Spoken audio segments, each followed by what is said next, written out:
So you notice the trans flag? It's hard to not notice, right? Decision was made in conjunction with the Art Guild. Thank you, Art Guild.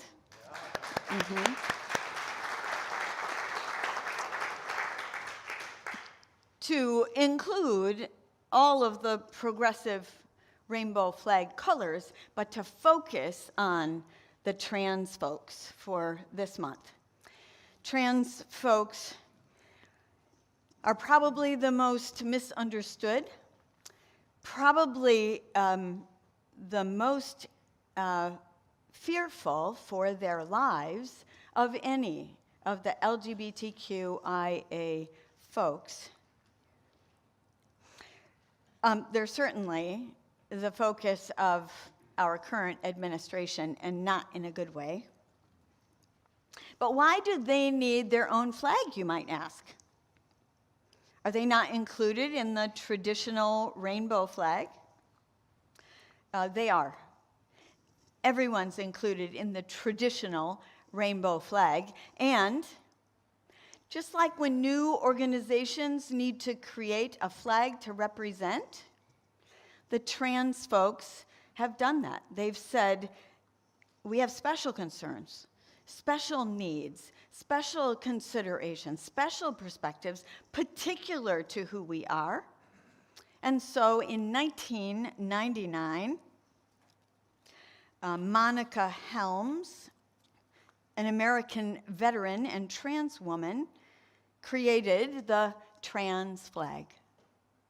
She flew it for the first time in Pride Parade in Phoenix, Arizona in 2000. She describes the meaning of the pride flag, the transgender pride flag, as follows. The stripes at the top and bottom, the outside stripes in our case, are light blue, the traditional color for baby boys. The stripes next to them are pink, the traditional color for baby girls. The stripe in the middle is white for those who are transitioning, intersex, or consider themselves to have a neutral or undefined gender.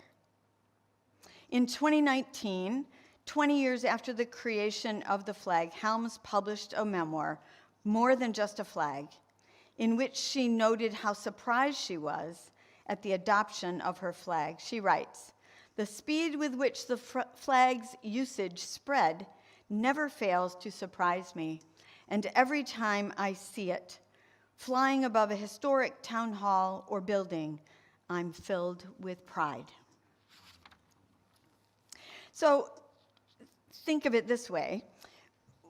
We create flags to represent, and sometimes flags change. So our country has a flag. The original flag was 13 stripes and 13 stars, right? Today, it's 13 stripes and 50 stars. And if some people would have their way, it will have 51 stars. So the progressive flag has also morphed from the traditional rainbow colors to include a brown and black stripe for people of color who, for 400 years and continuing, are still prejudiced, biased against in our country, but then including the trans colors for those who we just described, are transitioning or intersex or don't connect to those other genders.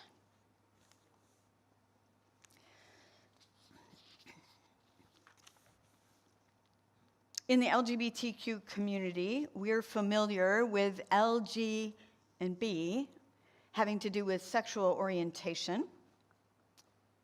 The T and Q represent a person's gender identity or expression, and the I stands for intersex, and that's a matter of biology. The plus is there to designate that there are people who don't think of themselves in any of those ways.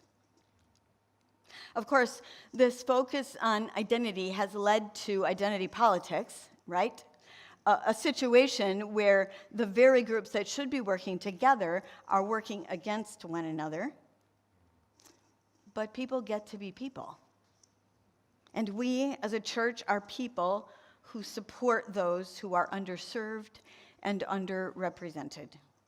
Our trans siblings are under the proverbial gun.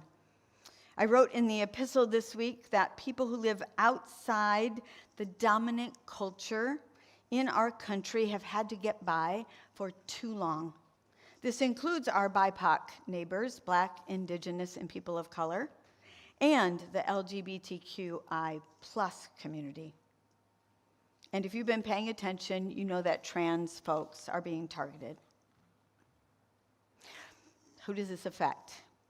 The Pew Research Center reports that 1.6% of adults in the U.S. identify as trans or non-binary. 5% of youth identify that way.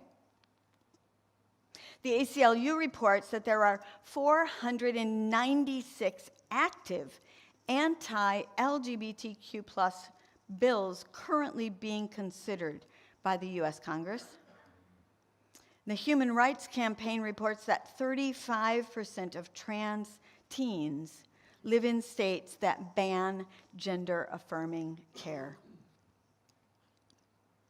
The Intersex Society of North America writes, if you ask experts at medical centers how often a child is born so noticeably atypical that a specialist is called in, the number comes to about 1 in 1,500 to 1 in 2,000. That's astounding. People with ambiguous genitalia. But many more people than that are born, reports the ISNA, with subtler forms of anatomy variations, some of which don't show up until later in life. In fact, medical literature from 1955 to 1998 shows that the total number of people whose bodies differ from standard male or female is 1 in 100. And who decides in that case? Does that person get to decide as they live into their body? Usually it's a doctor who decides from birth. And so we have these kind of common occurrences for trans or intersex people. The doc says to the parents, I've never seen anything like this before. Or the child or teenager visits a doctor and the doctor says, you're the only person I know like this. Given the frequency of these out of the norm occurrences, it's not surprising then that there are people who feel like they live in the wrong body. And does it surprise any of us that trans and intersex people have a higher than average rate of suicide attempts and completions?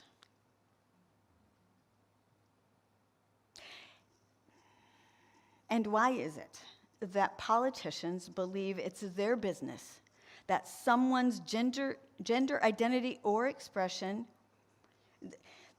it's their business what someone's gender identity or expression is, and can discriminate against a person for deciding to make their gender identity and expression consistent?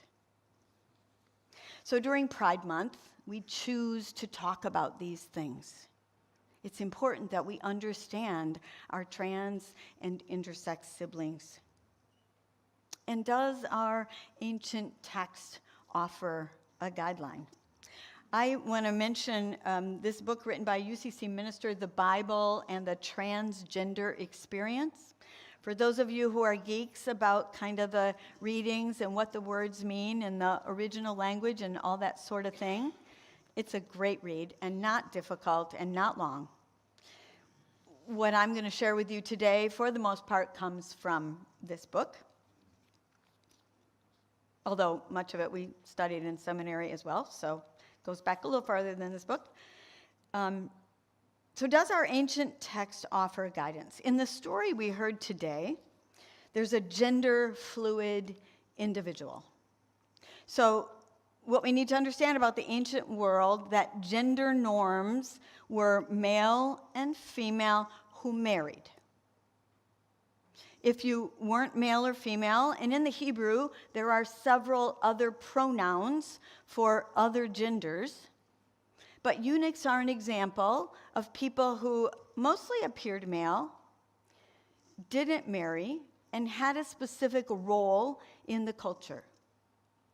They were people who could serve the royalty, to protect and care for important females of the day, but their status as eunuchs helped ensure the legitimacy of royal heirs. Many of them rose to powerful positions in various empires. Other eunuchs had been castrated to keep their voices, singing voices, high. And these folks often did display gender ambiguity due to physical characteristics. They were rejected by many for not complying with the gender norms of the day. Since procreation was so important in the ancient world, eunuchs were an outcast among the Hebrews. In the Torah, the books of Moses, the first books of the Bible, they're explicitly prohibited from going into the temple, for instance. They're considered variant. However, by the time of Isaiah the prophet, 650 years after Moses wrote, there was a change in the prohibition. The verses that the eunuch was reading are verses in Isaiah that immediately followed the lifting of the prohibition from eunuchs entering the temple. So, prohibited from the temple, 650 years later, they can go into the temple, and then in Matthew, 650 years later, no one should have to wait this long, by the way, Jesus is recorded talking about eunuchs.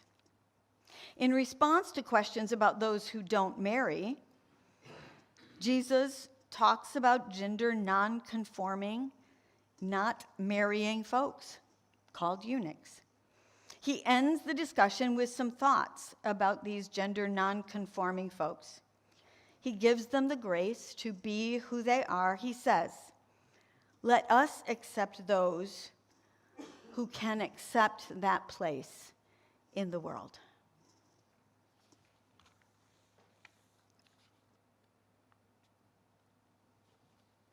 The UCC produced a film a while back, 2004, called Call Me Malcolm. It's about a trans man, his emerging awareness of who he is and his transition, and his subsequent call to ordained ministry. During the process, Malcolm becomes a member of Washington Park United Church of Christ in Denver. His pastor is Pastor Emily.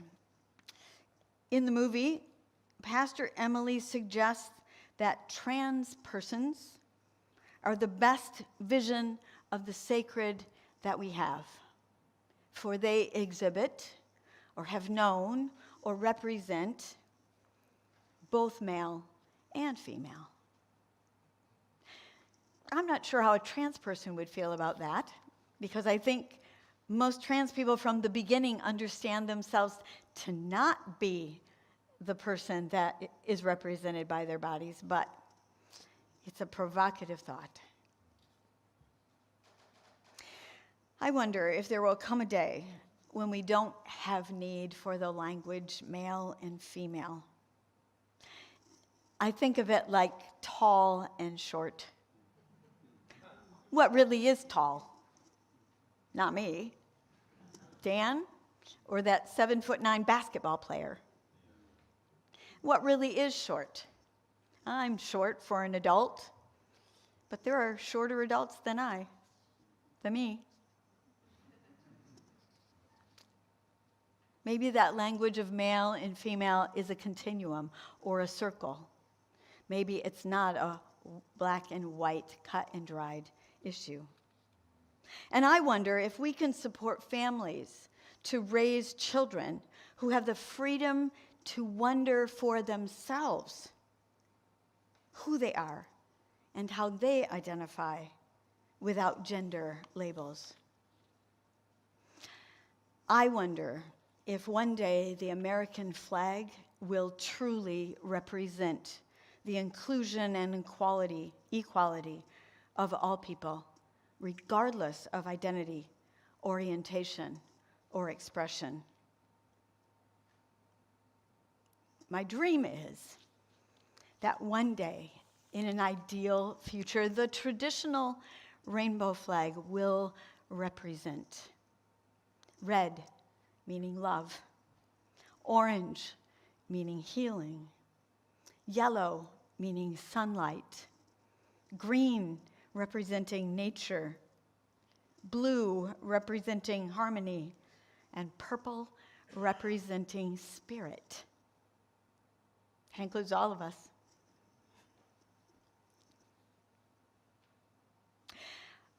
I'd like to create a team of people who will help this congregation consider on an annual basis all the ways that we can represent our LGBTQ siblings as a congregation, both the care for them within our church and our siblings in the broader community with our services as a church.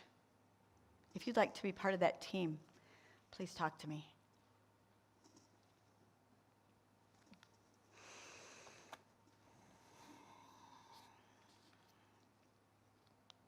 I invite you to just take a breath. Consider what you heard that may be provoked, challenged, or comforted.